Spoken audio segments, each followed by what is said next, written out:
Hey everyone, आज मैं आप सभी के लिए स्टार्टर में लेके आई हूँ बहुत ही मज़े की रेसिपी जिसके सामने समोसा कचौरी भी खाना आप भूल जाएंगे। और ये स्टार्टर हम बनाएंगे गेहूं के आटे से। तो ये हेल्दी स्टार्टर आप बच्चों के टिफ़िन में भी बना करके दे सकते हैं, किसी पार्टी के लिए आप बनाना चाहते हैं तो उसके लिए भी बना सकते हैं। और बहुत ही हेल्दी और टेस्टी ये स्टार्टर झटपट बनने वाला है। तो चलिए फिर देर किस बात की, आज की नई रेसिपी शुरू करते हैं। सबसे पहले यहाँ पर हम डो लगा करके तैयार करेंगे। तो उसके लिए 1.5 कप मैंने यहाँ पर गेहूं का आटा ले लिया है। गेहूं के आटे को मैंने 2 बारी छान करके लिया है। आप सब अगर मैदे से बनाना चाहते हैं तो इसकी जगह पर आप मैदे का भी इस्तेमाल कर सकते हैं। मैदे से बनाएंगे तो लुक में और भी अच्छा बन करके तैयार होता है। और अब इसमें डाल देना है 1 छोटा चम्मच हाथों से मसल करके अजवाइन। नमक स्वाद के अनुसार जाएगा और 2 टेबल स्पून यहाँ पर रिफाइंड ऑयल डाल देना है। घी या रिफाइंड ऑयल कुछ भी चलेगा। अब हाथों से मसल मसल करके अच्छे से मोयन को इसमें लगा लेना है। हाथों से रफ करते हुए इस तरीके से आप मोयन खूब अच्छे से लगा लीजिए। फिर उसके बाद थोड़ा थोड़ा पानी डालते हुए सख्त डो लगा लेना है। जैसे समोसे का डो लग करके तैयार किया जाता है वैसे ही आपको इसका भी डो लगा करके तैयार कर लेना है। तो देखिए यहाँ पर सख्त डो मैंने लगा करके तैयार कर लिया है। थोड़ा सा 1-2 मिनट अच्छे से मसल लेंगे, उसके बाद कवर करके 10-5 मिनट के लिए हमें रख देना है। तो देखिए अच्छे से मसल लिया है और अब इसको हमें ढक करके रख देना है। अब चलिए यहाँ पर मैंने 4 उबले हुए आलू ले लिए हैं, छोटे बड़े। इन आलूओं को हमें अच्छे से ग्रेट करना है, तो ग्रेट करके ही लेंगे। आप अगर मैशर से मैश करना चाहते हैं तो उसे भी मैश करके ले सकते हैं। अब इसमें फ्लेवर के लिए कुछ मसाले डालेंगे। तो आधा छोटा चम्मच डाल देना है देगी मिर्च और आधा छोटा चम्मच धनिया पाउडर, आधा छोटा चम्मच डाल देना है गरम मसाला, आधा छोटा चम्मच डाल देना है चाट मसाला, आधा छोटा चम्मच इसमें डाल देना है भुनी हुई जीरे का पाउडर। और थोड़ी सी यहाँ पर हींग का भी इस्तेमाल करेंगे, तो हींग डालने से बहुत अच्छा फ्लेवर और टेस्ट मिलेगा, तो उसे भी हमें डाल देना है यहाँ पर।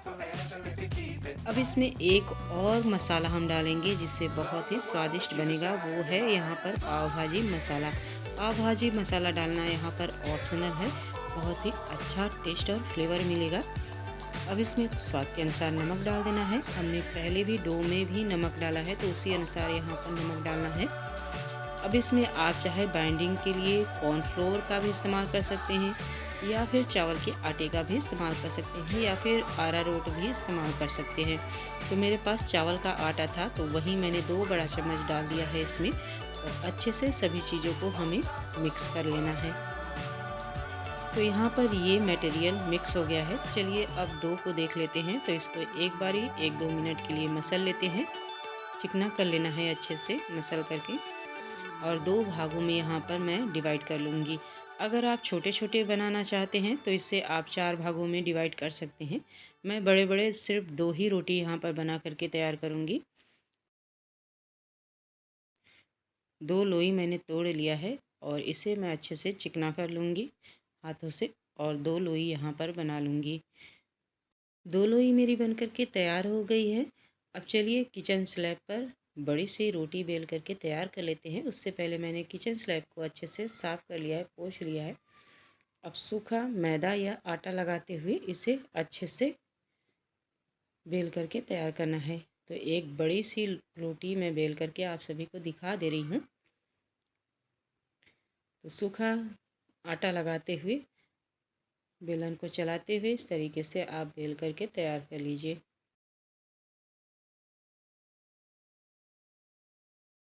एक बड़ी सी रोटी मैंने बना करके यहाँ पर तैयार कर लिया है। तो थोड़ा थोड़ा इसे और मैं बेल करके बड़ा कर लूँगी जहाँ जहाँ मुझे मोटा लग रहा है।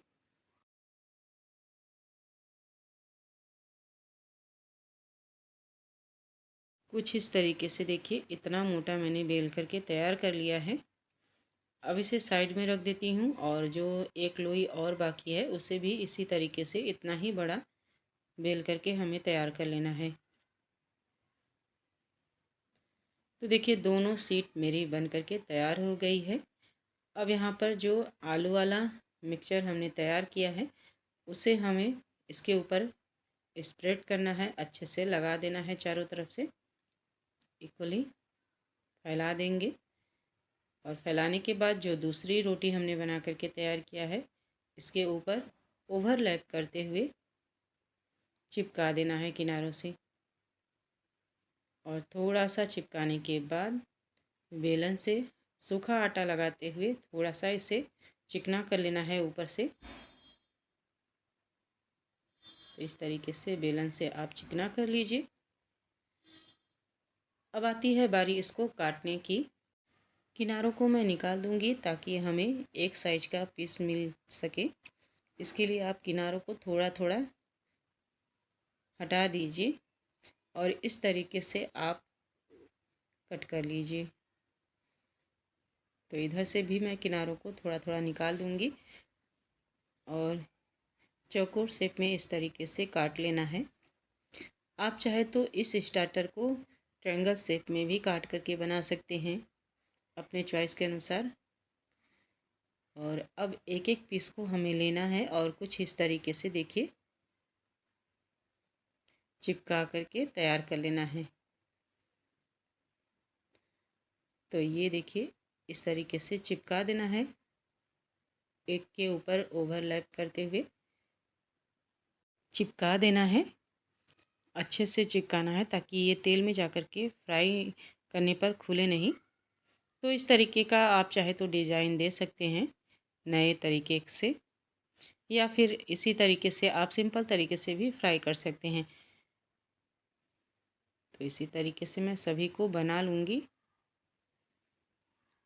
और जो ये किनारे निकले हैं इसे ऐसे ही तेल में आप फ्राई कर लीजिए। तो सभी को मैंने बना लिया है यहाँ पर एक साथ ही, और ये बन करके तैयार हो गया है मेरा। तो चलिए अब बारी आती है इसको फ्राई करने की।